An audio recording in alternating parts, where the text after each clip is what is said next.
It was a Tuesday morning in Orlando. Dan Brault was sitting in his office, just starting his workday, when his phone buzzed. It was a text from his wife.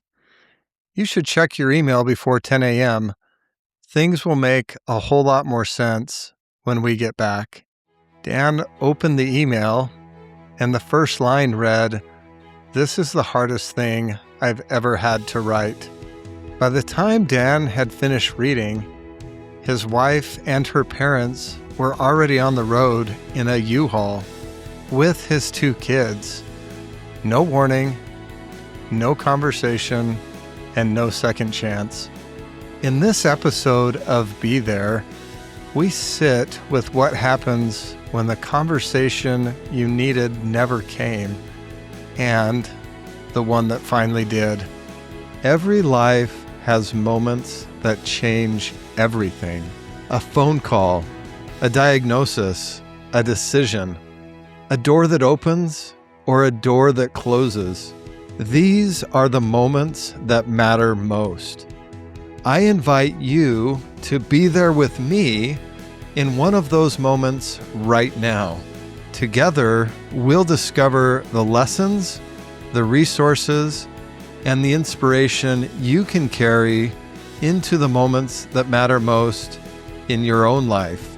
Dan Brault is a business advisor and the founder of Leader OS, where he works with small business owners who've built something successful on the outside, but are still trapped by the work they need to do on the inside. He's a husband, a father of 2, and a man who's been knocked off the horse more times than most.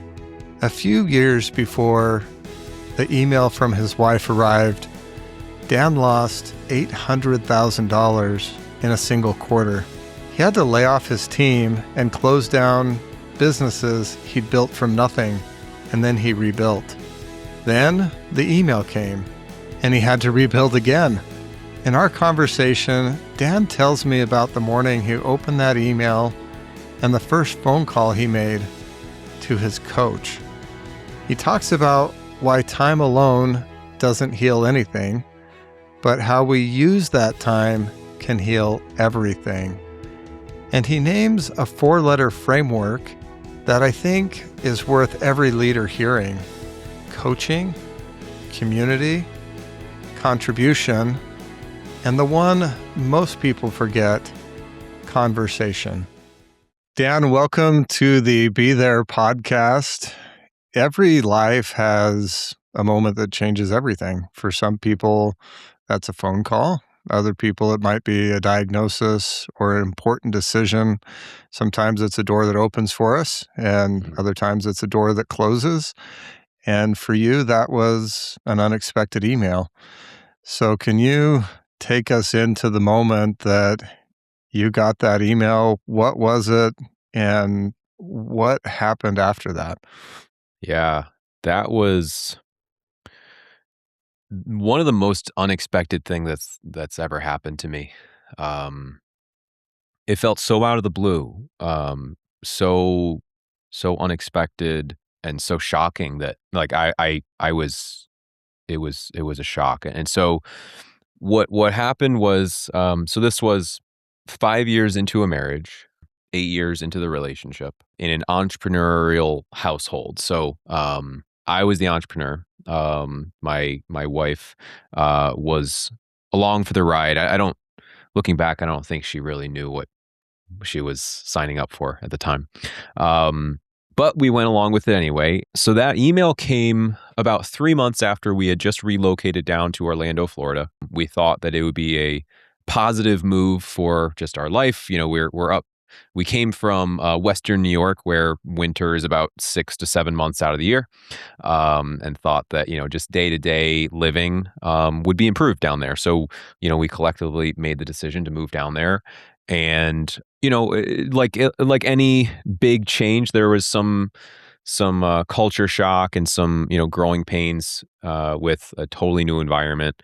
And I think it was a little harder for, at the time, my wife, because she wasn't super social, and her whole social group was up in New York, and so that was big, a big shift for Mm. her.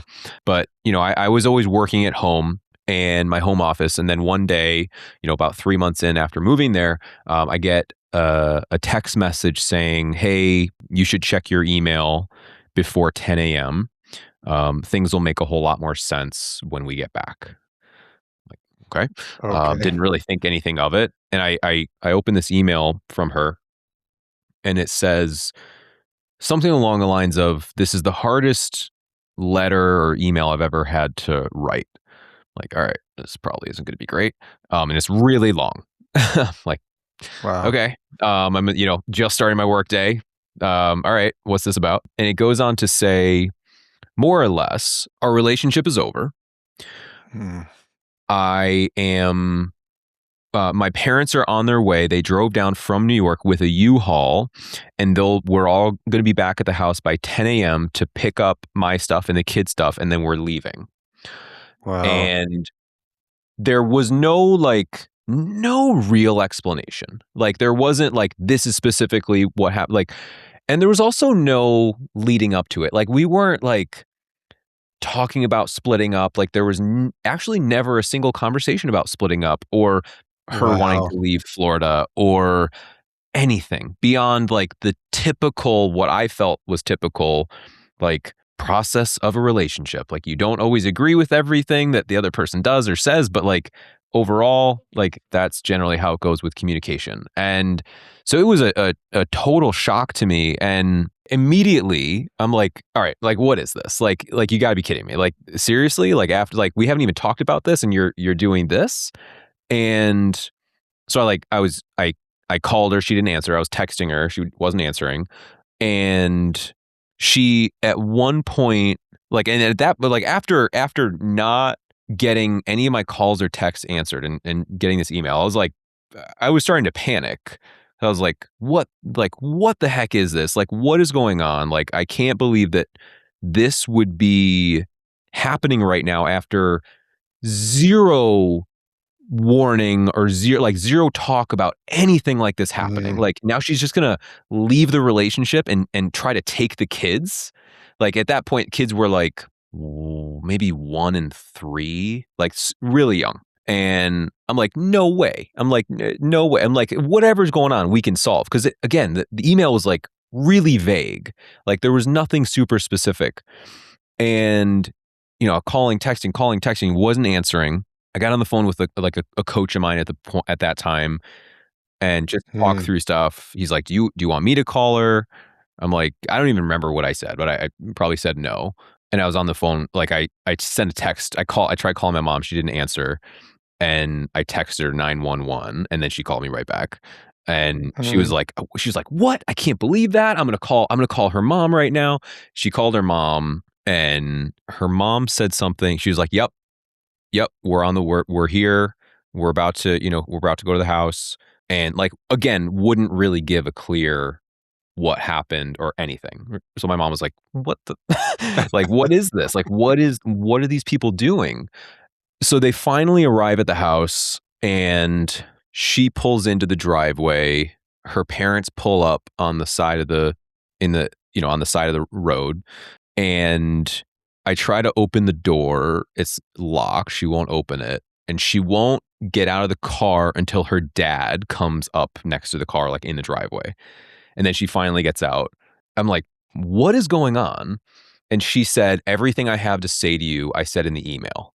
I'm like, Wow. seriously? Like, just like that? Like, no conversation about anything? Like, we've been together for 8 years, married for 5, and you're just ending it like that with nothing? And she's like, "I'll give you 30 seconds." I'm like, "What?" Wow. And I'm like, "You're kidding. Like, seriously." Like, and her dad was still standing there. I'm like, "Chris, could you," like, his name is Chris. "Chris, could you give us a minute? Like, I'd like to talk with my wife." He's like, "If it's okay with her." I'm like, Mm. what story is being spun here? Like, and so that, she, like, talks to me for like a minute. She, like, literally timed it.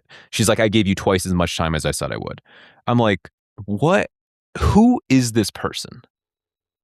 Like, it was like I was talking with someone I didn't recognize.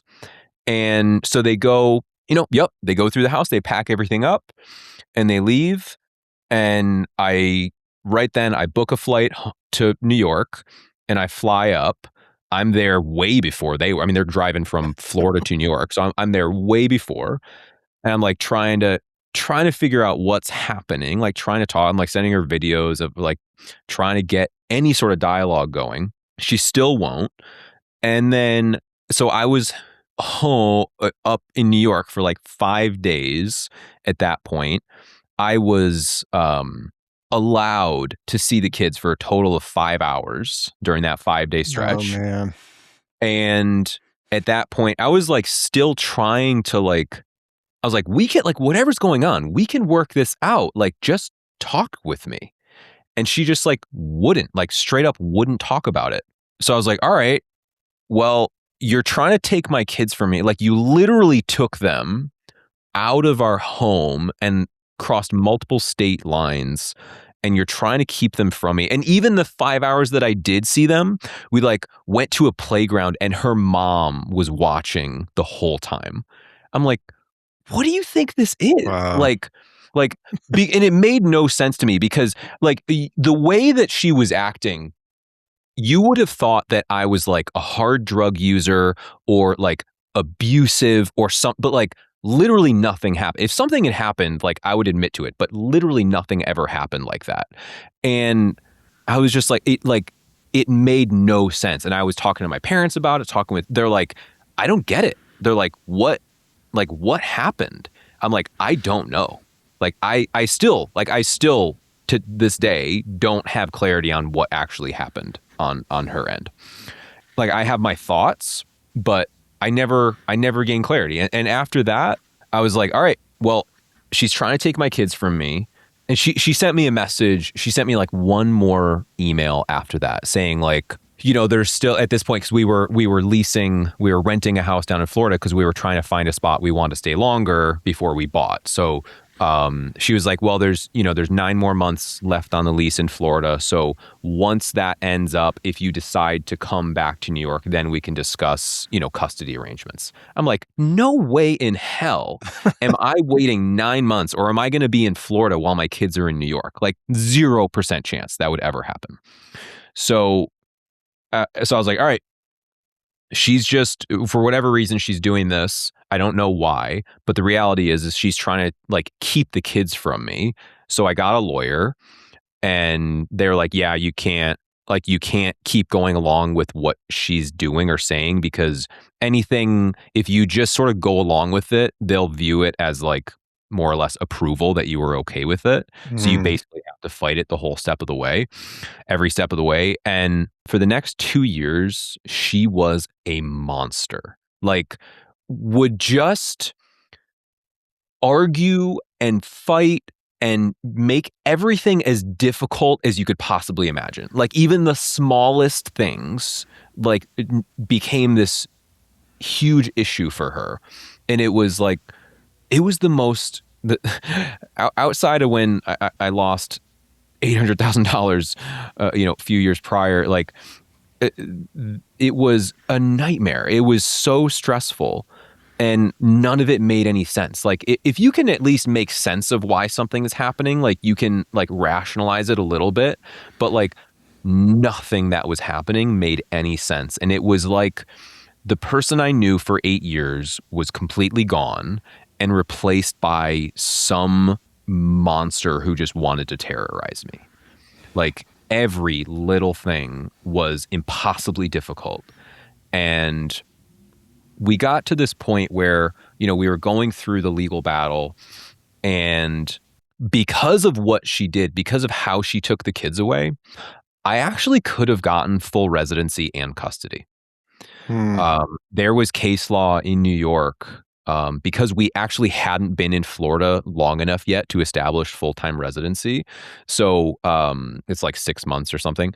And we were only there 3. So we were still like under New York law. And there were cases where a mother had taken the kids like that with no notice or anything, only like 60 miles away from their father, and the father got full custody and residency. And she took them across multiple state lines. And so I was at a point where I was like, I don't know what's going on with her. I hate what she's doing and what she's done and how she's acting. I also know that long term, the kids ultimately deserve a relationship with their mother. And she's not doing what's best for the kids right now, even though she keeps claiming to be. But I know she's not. And I'm the only one right now that I truly believe is actually doing what's best for the kids.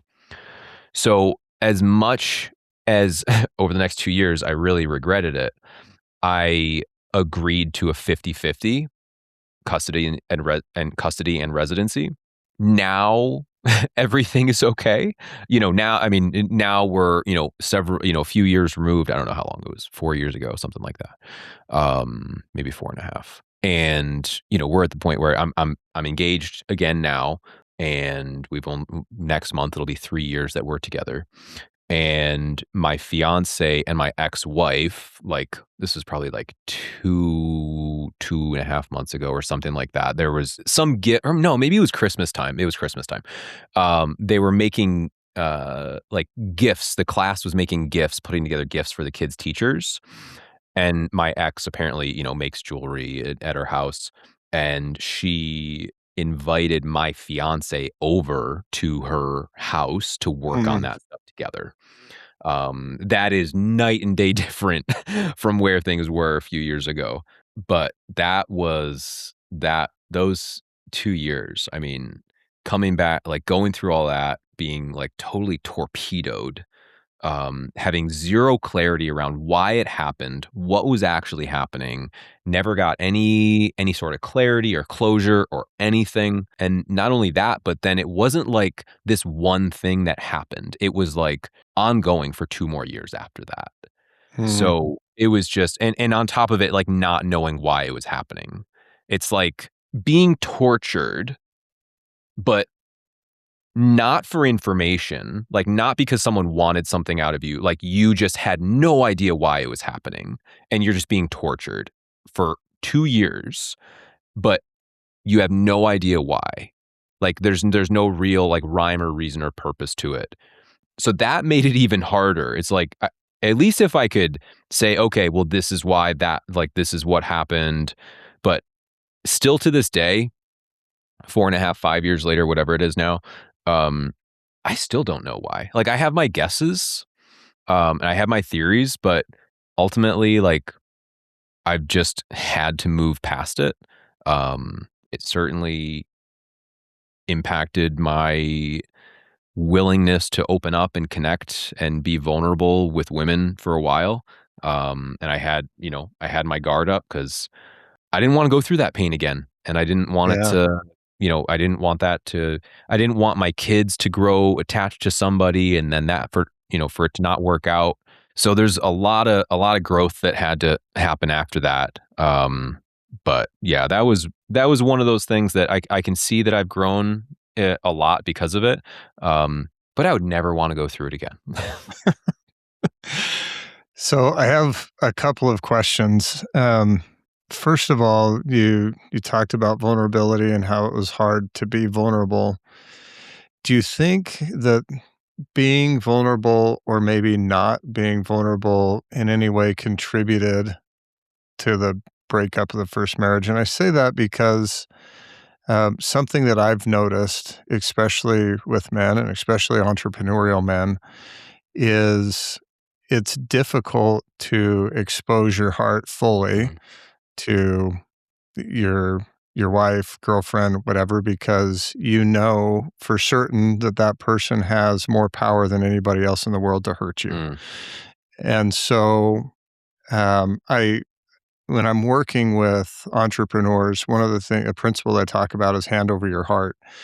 And it has a double meaning. One is we approach a relationship literally with our hand over our heart, meaning we're willing to share just about everything, but like that most innermost part where your fears reside, where you're most broken, that part is really difficult to Mm, share because, at least for me, what I grew up believing was if I was broken or sad or grieving, that was mm, unattractive. And if I was unattractive, I was undesirable. And if I was undesirable, there's a good chance that my wife wasn't going to stick around through what was most difficult. mm, And so I hid that part when I was going through some of my most difficult challenges.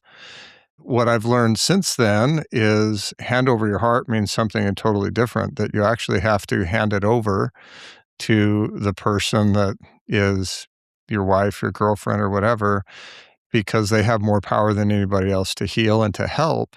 And mm. we just have to trust that they're going to use their superpower of healing and helping and not the ability to harm. So I'd love to know, both as you reflect back on the previous relationship, how much of your heart was guarded and how did that contribute, if it did?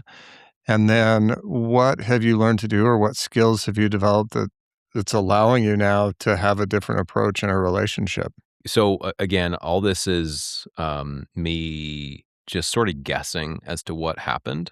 But, looking back, I was actually, especially about business stuff, I was very open because she was with me when I went through, losing all that money, having to lay off all those people, closing down the businesses. So she was with me through all that, and we talked very openly about how that impacted me, Uh, and then what sort of fears and I had moving forward, and the dreams and aspirations and hesitations. I think where the challenge for me like most entrepreneurs, I have a lot of drive and discipline and ambition, and I like to get stuff done quickly. Often, what that results in is impatience. And someone who has high standards and is impatient, that often comes off as controlling. So for me, I mean, in business, in relationships, patience, and call it managing people, managing relationships has always been the most challenging part of business. It's hard to be, let's call it efficient with relationships. Generally doesn't go that well. right. Efficiency with tasks, great, works really well. Try to be efficient with people. You're going to rub some people the wrong way, and so I know that generally, you know, it, when I would get frustrated or ambitious or generally all the time, um, I would probably try to exert more control Uh, than I should, and so someone who's experienced some level of success, has some level of intelligence and drive and discipline, and wants to keep things moving along, compared to when interacting with the average person, that can look, yeah, really, really controlling or opinionated, and not always super open. So I'm sure that I showed up in that way in a lot of the time. It's interesting when you asked what I would do differently. So I had an interesting experience last week where I went on, let's call a medicated journey, and incredible experience. Um, I feel like truth was just shown to me for hmm. several hours, and afterwards I was talking about something with my guide, and about something that happened here in this house, with my kids and with my fiance. And I was like, this thing, and I stepped in because I felt this happening. I was worried about this. He's like, "What do you think would have happened if you had just done nothing?" I was like, "Probably would have been totally fine." And it probably is like nothing bad would have happened. But it became this, like, it became a big thing. And I was like, so it was really, and I was like, oh, so it was really my call it anxiety, call it fear, call it whatever you want, that feeling in me that forced me into a spot where I felt like I needed to exert control. But in doing so, I actually made things go out of control, because generally people don't respond that well to being controlled. So it was just so interesting when, like, when you are able to look at your actions and thoughts from an outside perspective, which is why talking about things is really the only way to heal. People say that time heals all wounds, and I think that's partially true. What I've actually come to believe is that time gives you the opportunity to heal all Mm, wounds. And it's how you use that time. It's like, in another way, you take someone who's been in business, or who goes to the gym. It's like, I see plenty of people who've been at the gym year after year, and they look exactly the same. Like, they've never really gotten in shape. And it's like, well, it's not because they haven't been there long enough. They're just not doing the right things. right. And so they have a lot of opportunity to improve, but if you're not doing the right things, you're not going to. So like how many guys are like ambitious, successful on the outside, men or women, who are still haunted by childhood traumas that they never actually healed from. And Right. that's why they push so hard to succeed on the outside. And it's like, well, they've had tons of opportunity to heal, but if you don't actually take advantage of it, time is meaningless. It doesn't help anything. Hey, everybody. Dan just said something very important. Time doesn't heal all wounds. Time gives you the opportunity to heal all wounds, and it's how you use that time. Most people wait. The ones who heal do the work. That's exactly the kind of work I do with people. I help high performers use their time the way Dan is describing.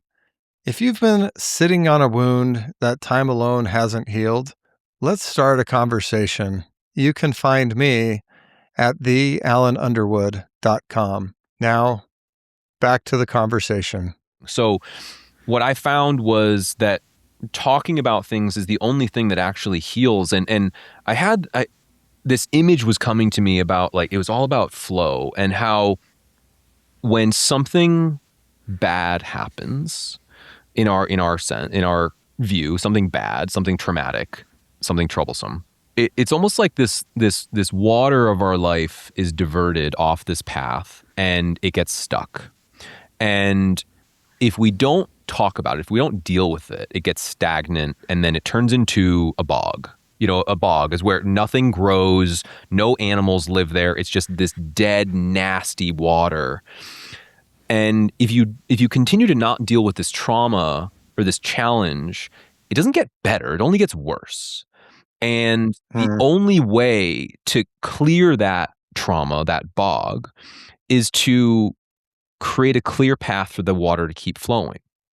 And yes, it will muddy up and murky up the rest of the waters for a while, and it won't feel very good.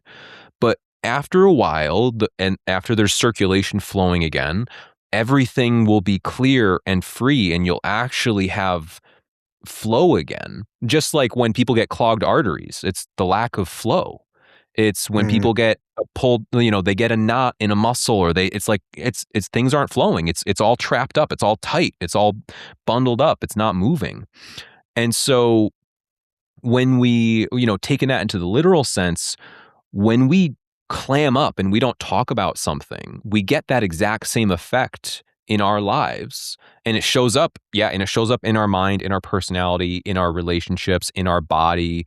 And the only thing that I found during that time that actually helped, as painful as it was at the time, the only thing that actually helped was talking about it and letting it flow again. And it in the moment, it sucks. It's like the last thing you want to talk about. You don't want to be in the bog. I want to pretend that bog never existed.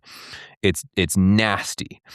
But letting it flow is the only thing that actually releases it and actually makes it better. And every time you do, things flow a little bit more. It gets a little bit easier. It makes a little bit more sense, because if you're just in it yourself, you're in the problem, so you can't see it clearly. Like, it's the problem is right in here, and this is you, and that's all you see. But you need someone else with a different perspective who can talk about it in a different way, and they can share their own perspective, and they can share their thoughts, and they can question your beliefs, and you get to see things in a different way, and that allows you to process it differently. But when you're just either ignoring it or just maintaining your own perspective on something, you're going to stay stuck, because you're going to keep Mm. operating the exact same way that you have been. And you're going to keep getting the same results. And for most people, especially when it comes to trauma, they're not going to do that work. They're not going to do the work by themselves, because they just get stuck. They're just in the bog, and it doesn't feel good, so they avoid it.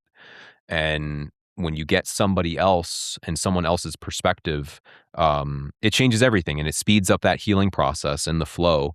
And so for me, I've just learned, when, like, things are going to happen, challenges are going to come up. It's guaranteed. There's no problem-free life. It doesn't matter who you are, what you have, how you were born. It's irrelevant. Problems happen, and the only way to make sure that you don't ever get past them is to pretend they're not there, Mm. and to try to do it entirely on your own. It just doesn't go well.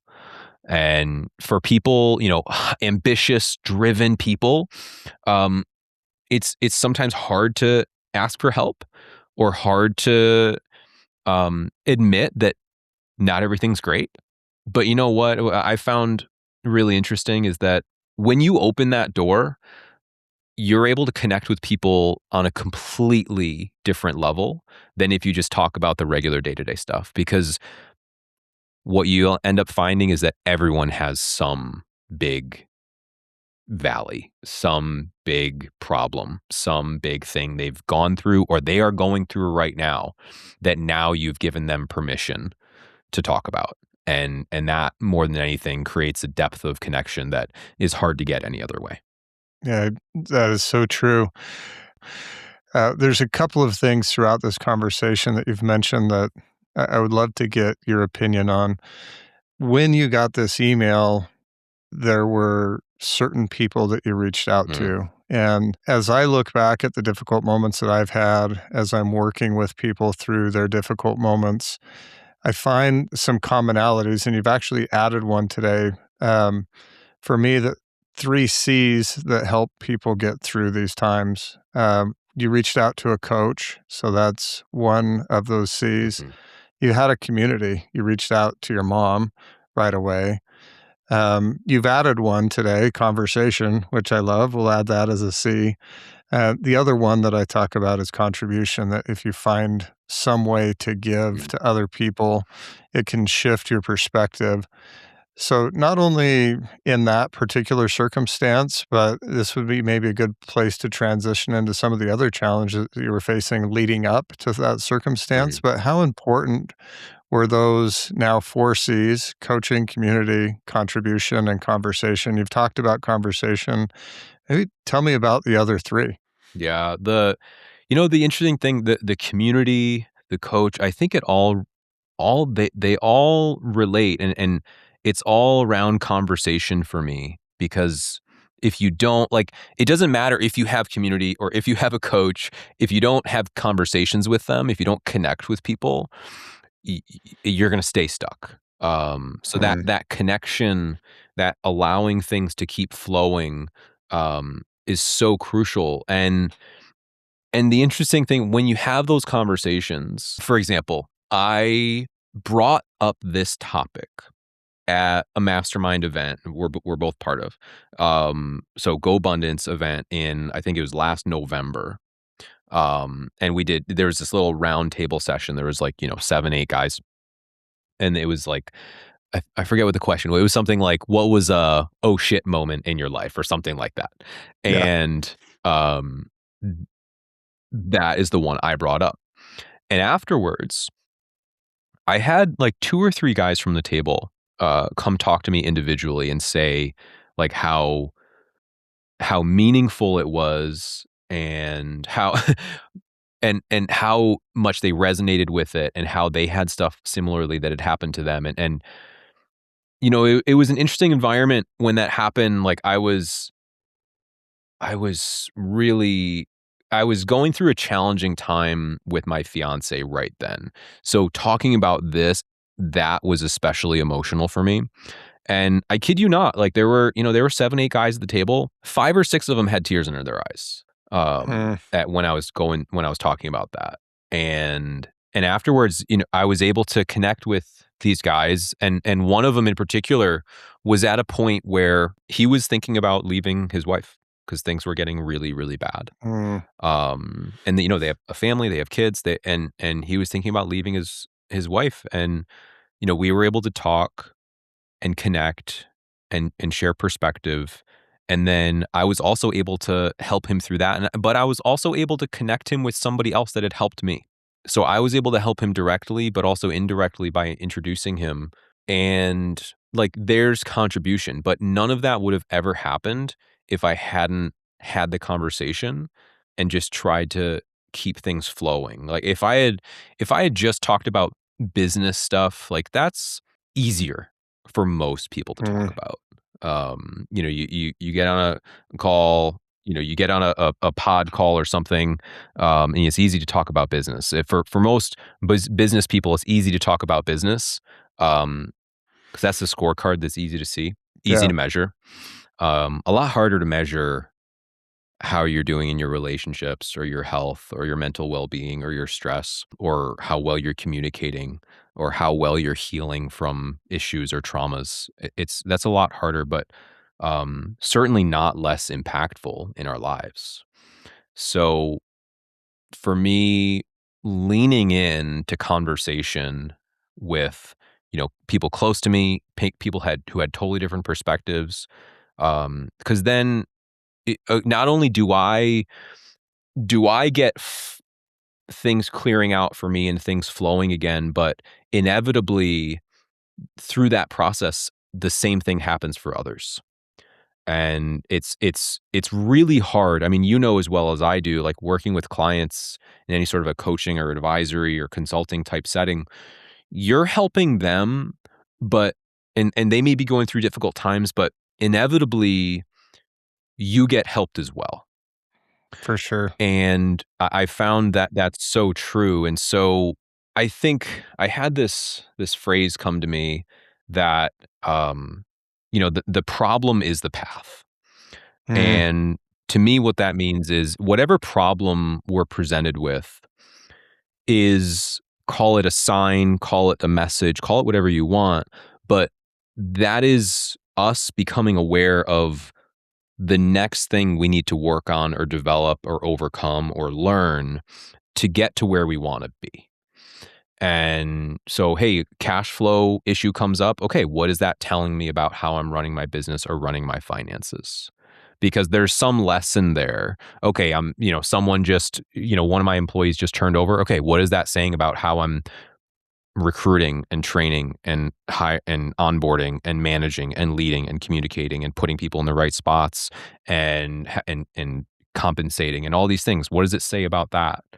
Because everything that comes to us, like there's a reason, and if we look for it, we'll eventually find it.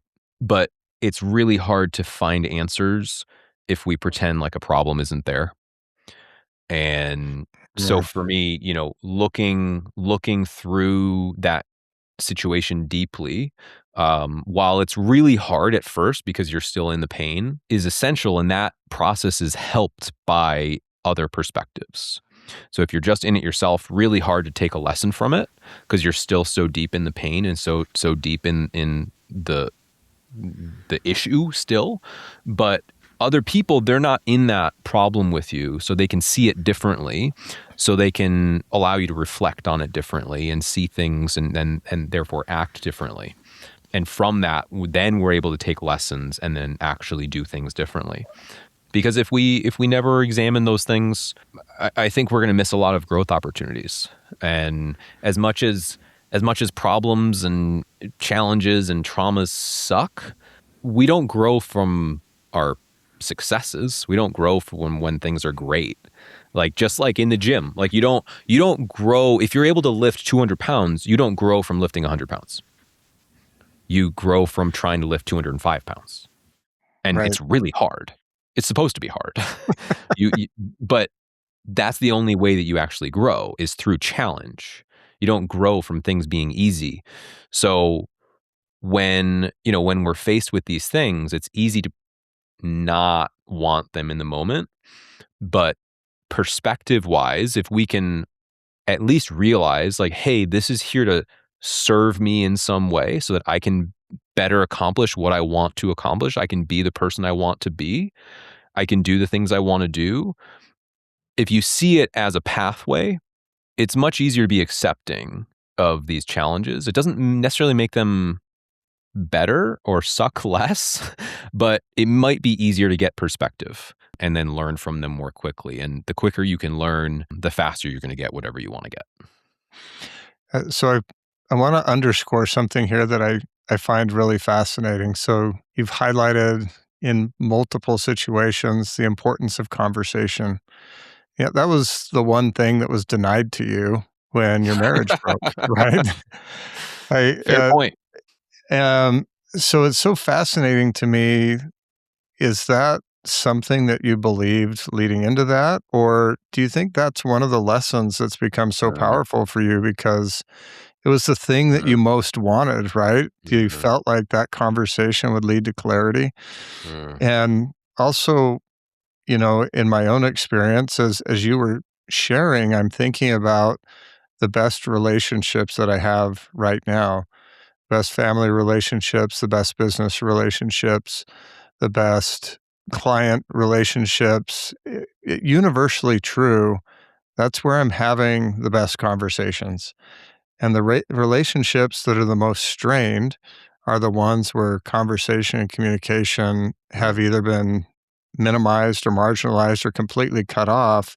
mhm, And so I'd love to know first, really, is this one of those golden nuggets that came out of a difficult situation for you? And mm, then two, there's going to be a lot of other people listening that are navigating a difficult relationship or the disillusion of a relationship. And it could be a business partnership, it could be an investment relationship where maybe you've trusted somebody, or you've been entrusted with an investment and it hasn't gone as well. Maybe it's a marriage. So, how, if communication has been damaged or severed, how do you get out of that bog that you talked about? Or is that mm, just a matter of you just have to wait until some sort of conversation becomes possible? Or do you open another channel with someone else so that you have the conversation, so maybe the bog of the relationship doesn't change, but maybe the bog that's inside of you is allowed to move through to where maybe that relationship or the bog that's there becomes less mm. important? Yeah. So this is great. I'm really glad you asked that. And it's a good observation. So there was a conversation that I had been wanting to have with my fiance for like the past 3 months. And it was a sensitive subject. So I was putting it off. I was really nervous about it. Because I didn't know how to have the conversation without it maybe offending her or leading to some issue between us. But it wasn't going away for me. It was just getting worse. And I saw it showing up in other ways. And so I knew I needed to have this. So I actually asked a coach of mine about it. And he said, well, it's actually not so much about that conversation. It's really about, in your relationship, what type of conversation do you want to be able to have? Hmm. And I said, well, I want to be able to have any type of conversation. Like, I want to be able to talk about anything together. And that alone, I was like, oh, that, like, if I can't talk to her about this, how am I going to talk with her about anything when something is like really important or potentially sensitive? And then the next day, or no, it was the same day. the same day I had that conversation with her, and it went so well. And it went so well, and it finally, now it was fully flowing. But for me, it was like, I just needed to get it flowing a little bit. I needed to start that conversation with somebody, because I hadn't, prior to that, it was eating at me for like 3 months, and I hadn't talked with Hmm. anyone about it. It was just in my head, and it was growing bigger. It was festering. It was getting nasty. It was showing up in other ways. It was poisoning other water. And there was sort of a point where I was like, I just got to do something about this, but I'm worried about it coming off wrong if I just go and, so I needed another perspective, and therefore, like, it started to flow, and I was able to see things clearly, and then I was able to have that conversation really productively. So I think there's just so much value to having a conversation, because we inevitably have some beliefs that either aren't serving us or just aren't true. And there's, the work. Are you familiar with Byron Katie? Yeah. Um, so she has the work. And her questions like, well, is it true? Can you absolutely know that it's true? And then, what story are you telling yourself when you believe that? Or how do you show up when you believe that? Or it's like, well, so many of the things that we actually operate as though they're true are completely not. Like, it's just some story we're telling ourselves, but we don't necessarily realize that until we get another perspective on it. So simply getting another perspective on it allowed me to see it so much more clearly. And then I knew how to approach the conversation, because it's often not so much about like tactics. Like, people say they want tactics. Like, if they're looking for business help, like they say, "Oh, I just need to know the right marketing thing to do." And it's like, that's actually not what you need. Like, and because what they actually need, it's like there's usually that's just a symptom of some upstream issue. So at least gaining that clarity, like it with a conversation, allows us to disabuse ourselves of these stories and limiting beliefs, and just see things so much more clearly. So while I wish that I had learned this lesson during one of my previous valleys, well, what do they say? The something along the lines of like, the lesson will continue to show up in your life until you actually learn it. It's like, because I remember saying the exact same thing, 2019. I was like, yeah, I just needed to talk about it. It was the only thing. And then you get back into your same old rhythm, and then you forget something. So what is it? It's like the enlightenment or knowledge or whatever you want to call that process it's not a process of learning, it's remembering. Hmm. So true. Or then learning and continuing to remember, right? Like, we feel like we'll learn a lesson and then we forget about it, so it repeats Mhm. itself until it becomes really ingrained, like you talked about. What are some of the lessons that you feel like you're learning right now? Parenthood is always it's daily leadership school. Um, So true. um, I mean, just like whether it's with employees or with kids, it's like you have to repeat yourself more clearly, more frequently, and for a longer period of time than you want to or think you should. Mm, And getting its presence. Presence is one of those things that I feel like I'm consistently being taught. Whether it's with a client, like, if I'm not present with a client, probably not going to go well. So my job really is just to show up and be totally present. If I'm not present when I'm with my kids, they can feel that, right? Like, they can if I'm there physically, but I'm not there mentally, they can feel that. I They know. it's very obvious. Just like if you're having a conversation with somebody and the whole time they're just checking their phone, and they're just like, it's like you can tell they're not really there. You can tell they're not fully present. And so, probably one of the more challenging lessons for me is the balance of drive, ambition, and goals with presence. Mm, Because typically, at least for myself, when I have a lot of goals and drive and ambitions, and I'm thinking about what I want, it's really easy to live in the future, about all the things that I can do or should do or want to do, or the next thing I need to work on, or the next project, or whatever it is, that next thing, that next. And it's really hard to be present when you're thinking about what's next. And it's really hard to just play with a Mm, 7-year-old or a 5-year-old if you're constantly thinking about what's next. Um, so true. but so presence, I mean, I've never had somebody tell me, "Oh, you were too present." But I've had people tell me that, they want more of my presence. And the interesting thing about presence is presence is when when you have the opportunity to go into flow. Mm, The flow state, it's like when you're in the flow state, you're not like thinking at all. You're not thinking about the next thing you want to do or say, or what other people are seeing you do, or what they might be thinking. Like, you're just fully present with exactly what you're doing in the moment. And that's when time flies. Like, there's no concept of time when you're in flow.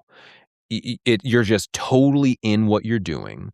You're totally immersed in it. You're not self-conscious about anything. You're not thinking about other people. You're not thinking about the future. You're not thinking about the past.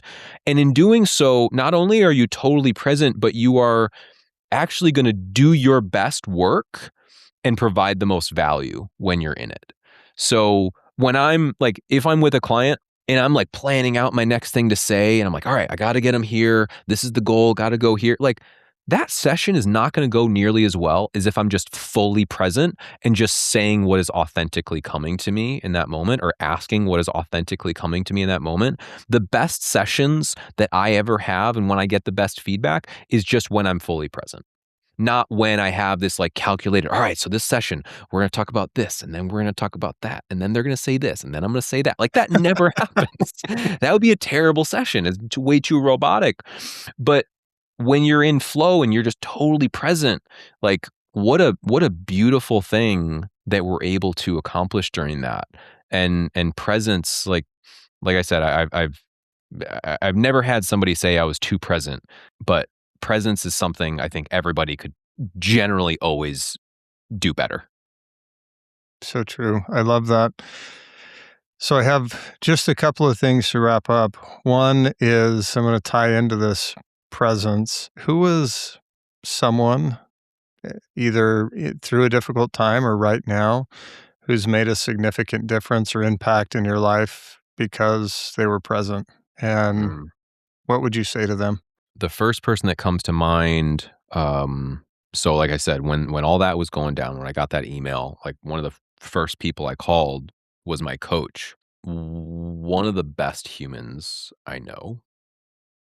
And I'm so grateful that more people have discovered him and his work lately. And he's somewhat of a private guy, doesn't like to self-promote, but I mean, his work, how he's able to develop leaders, he does it better than anyone I've ever met. Wow, And his ability to listen and and help genuinely, and still want to help. Just a great human being who's doing a great service to this world. that's awesome. How about a book? Is Mm. there a book that's made a significant difference, or a quote that comes back to you often Mm. that you feel like would be a gift to anybody who's listening? Yeah. So I'm probably not going to get the exact quote right, but it's an Earl Nightingale. He talks about every action that we take is a vote cast for the man we ultimately want to become or will become. And so every time, this is my interpretation, every time you hit the snooze button, you cast a vote for, I'm the type of guy that hits the snooze button. And every time you wake up on time and hit the gym, you cast a vote for, I'm the type of guy that wakes up on time and then hits the gym, even when I'm tired.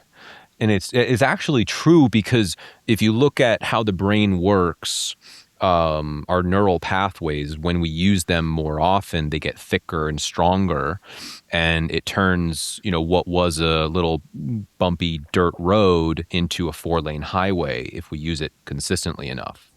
And just the opposite as well. If we don't use it, it regresses. So it's very true. And the interesting thing about that is, like, people often think, like, oh, you're so disciplined. They might say, like, oh, somebody who does something, you're so disciplined. It's like, you actually only need discipline for a certain period of time. And that is the time from when you start something to when it becomes a habit. And it's really at that point just about certain standards. And so if you set actual standards for your life of what you're willing to accept and what you're not, it's much more easy to succeed. Like, for me, I just don't miss workouts. Like, I just don't. And if something ever happens, I always make it up, because also, like, my standard is I go to the gym these days per week and I don't miss, and I am willing to accept the standard of having a crappy workout.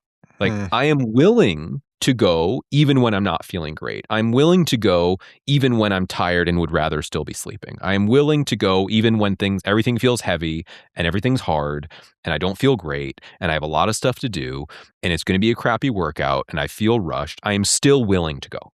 I am still willing to do it. That is my standard that I've set. I don't need everything to be perfect to go.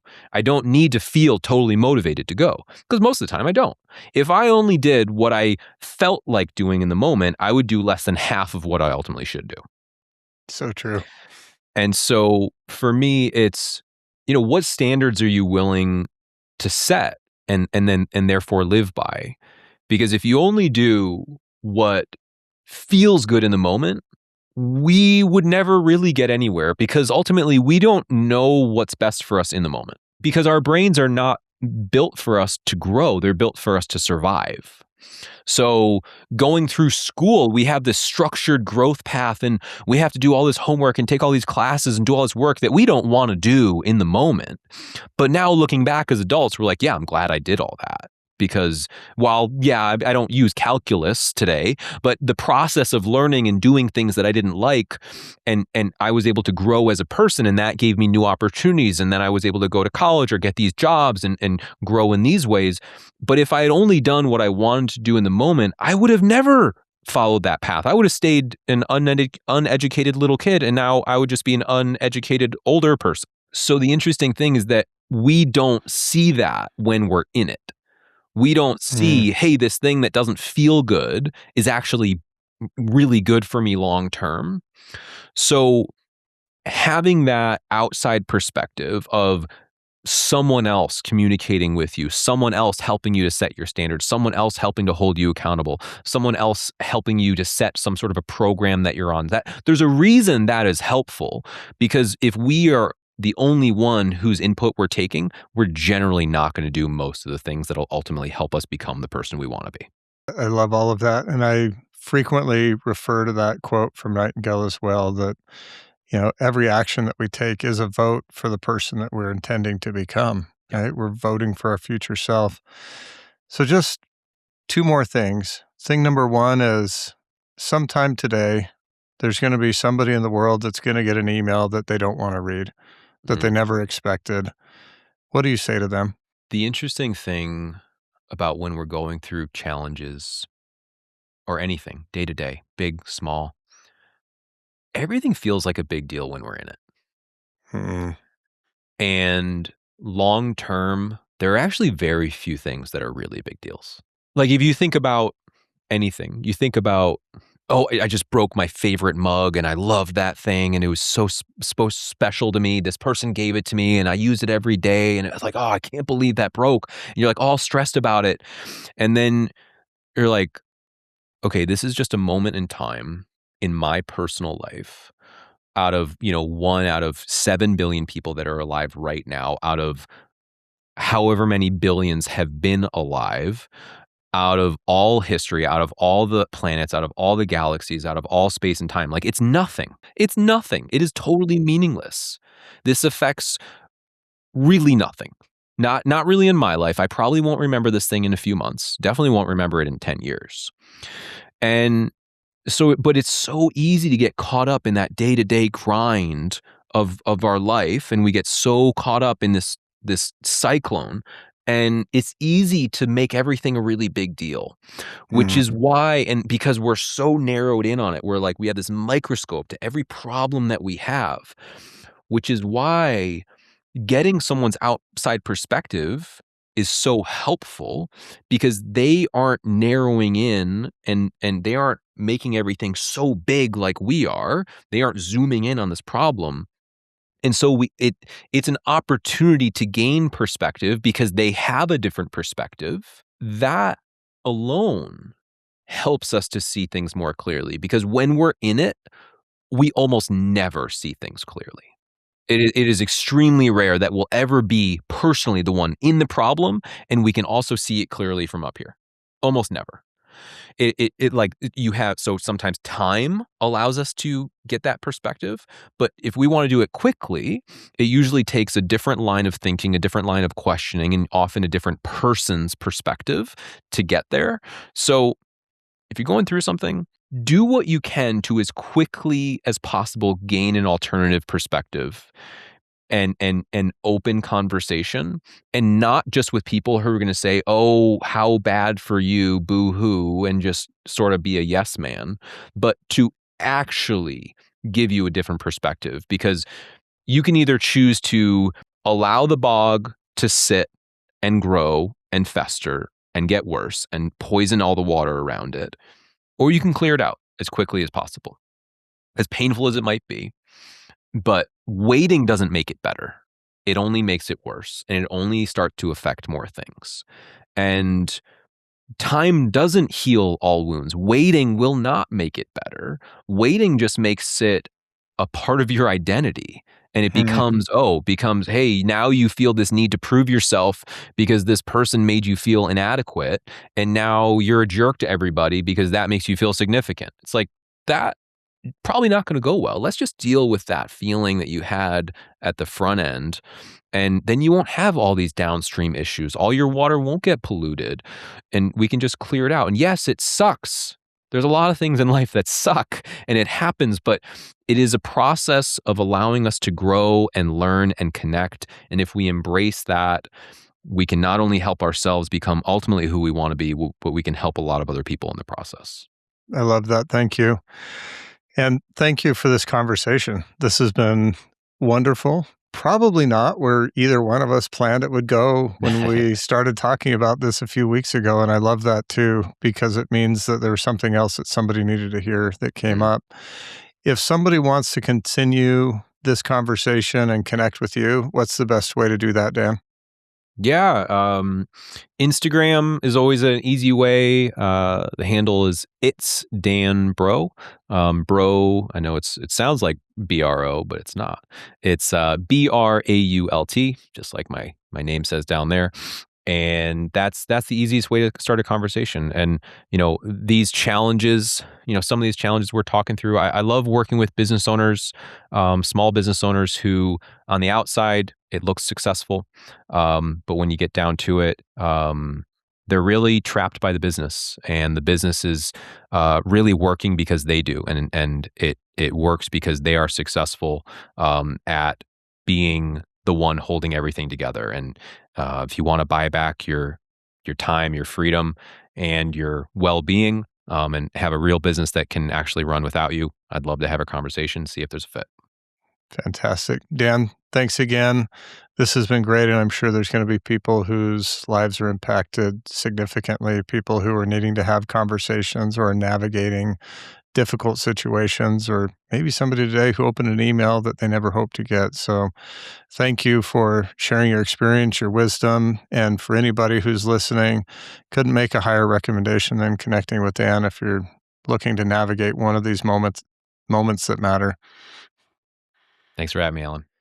Here's something I hope you and I both learn from this episode. Dan told us about a moment at a GoBundance roundtable when he shared the story of that email. There were 7 or 8 men at the table. 5 or 6 of them had tears in their eyes. And afterward, 2 of them came to him privately. One of them was on the brink of leaving his marriage. Dan didn't just heal himself by talking about it. He gave a half dozen other men permission to do the same. That's what conversation does when it's allowed to flow. So I'll ask you, who in your life needs you to start the conversation? And here's why that question matters. The high performers who navigate the moments that matter most, the ones that define a life or change it, they share 3 things in common. First, contribution and gratitude. They don't wait for everything to be perfect to start serving. They give through the struggle. They serve from the scar tissue, and that's what lifts them. Second, they have a coach, someone in their corner who sees what they can't see and says what they need to hear. Perhaps you've been looking for that person. If now is the time to put someone in your corner, someone who helps you navigate a moment that matters most, I'd love to have that conversation with you. You can start that conversation at thealanunderwood.com. Third, a community, not a network, a brotherhood. Men operating at the highest level who sharpen each other, hold each other accountable, and refuse to let each other shrink. For the men listening, are you tired of doing this alone? If you're a founder, CEO, or investor ready to stand shoulder to shoulder with men who are building at the same altitude, we've built it. It's called Exalt. Go to exalt.global. That's XALT.global. Remember, whatever you're facing, you don't have to face it alone. I invite you to be intentional, to be powerful, and to be there. I'm Alan Underwood. Thanks for being here, and I'll see you next time.